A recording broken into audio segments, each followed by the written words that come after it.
this trustworthy guy, Dr. Karl? He is a guy who is spending his time communing with his inner self by looking at the heavens and making wonderful discoveries of asteroids.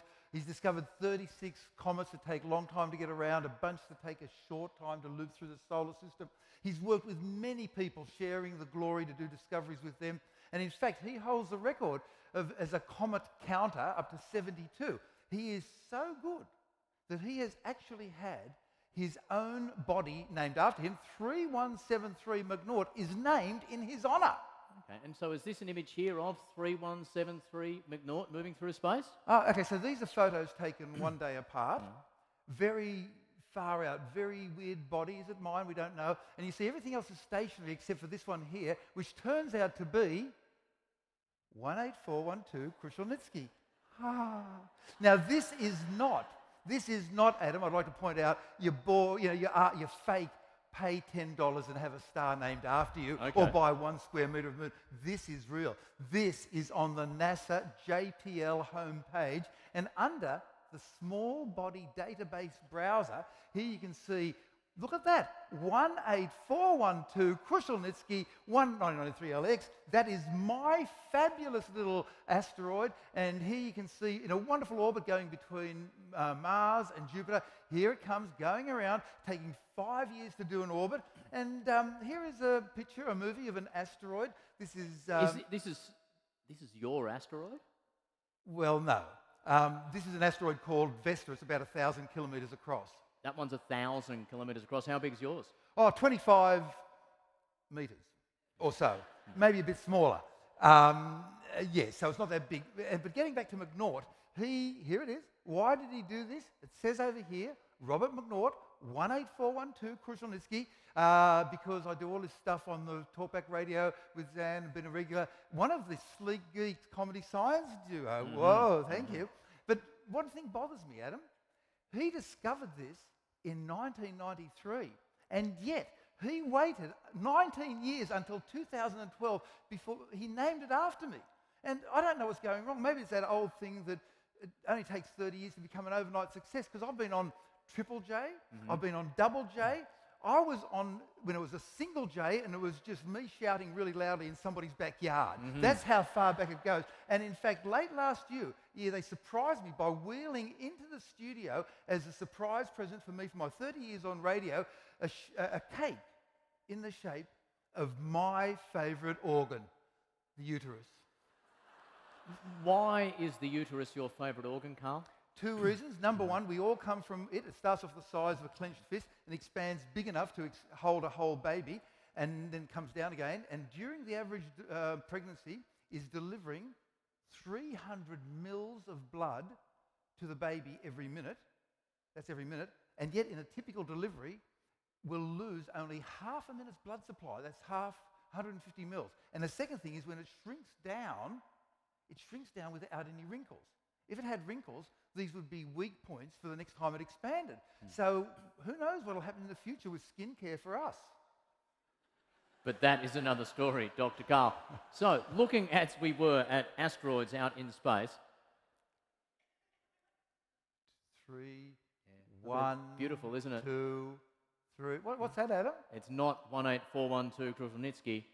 It's 18413 Adam Spencer. I've got my own asteroid, Dr. Karl, and I've also got our good friend Mr. McNaught to thank for it. 18413, a prime number, I'm sure you'll notice, has its own little orbit out here in between towards Jupiter. This orbit of mine's actually taken just today, Karl, far more up to date than yours. But this site is amazing. It takes the observations of these beautiful objects out in space and gives you all the data you want to fully describe your asteroid. Here's just a few of the things, mine compared to Karl. Let's walk through some of them and compare our asteroids. The first thing you'll notice is the eccentricity. What is eccentricity? Well, it was Kepler who showed that the orbits of bodies in space aren't perfect circles. They tend to be elliptical. Now, an ellipse is a circle that's been squashed a bit, and its eccentricity is a measure of how squashed that circle is. So a perfect circle has eccentricity of 0. A slightly squashed circle very close to fully circular ellipse has eccentricity of 0.1. As the eccentricity gets larger and larger up towards the number 1, the circle gets more and more squashed, flatter and flatter. Your eccentricity is 0.08. Pretty boring, pretty bland, very circular, very predictable. Mine is one radical dude of an asteroid, just out there winging around in an ellipse. I pick mine. Well, you might be more edgy, but I'm more reliable. Oh my God, that's so shameful. Let's compare our semi-major axes. Now, when you've got an ellipse, the semi-major axis is a measure of how far that part of the ellipse, the longest part of the orbit, is compared to that. You'll see that yours and mine, well, to be honest, they are virtually identical when it comes to semi-major axes. When it comes to the longitude of the ascending node... The what? What is the longitude of the ascending node? I don't actually know, Karl, but mine smashes yours. Look at that. And when it comes to the period they take to execute their orbit, they are about the same. Now, Karl and I, we're good friends, but we're both pretty competitive. The moment we found out that we each had our own asteroid, we got out the data, we compared the numbers. I think my asteroid's better than Karl's. He thinks his is better than mine.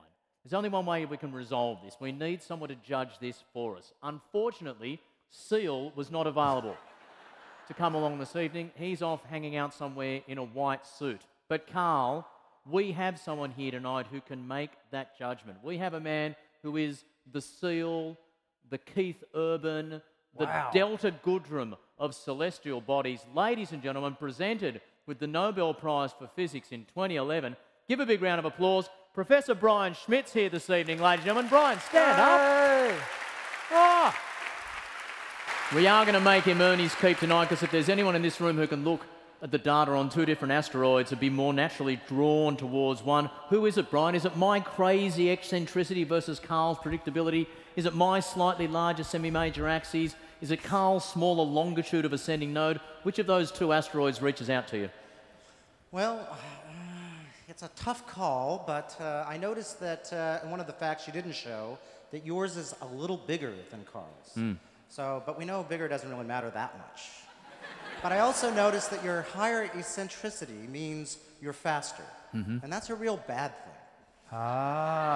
So I'm inclined, along with Dr. Karl's inclination being higher, to go with Dr. Karl on this one. Yes!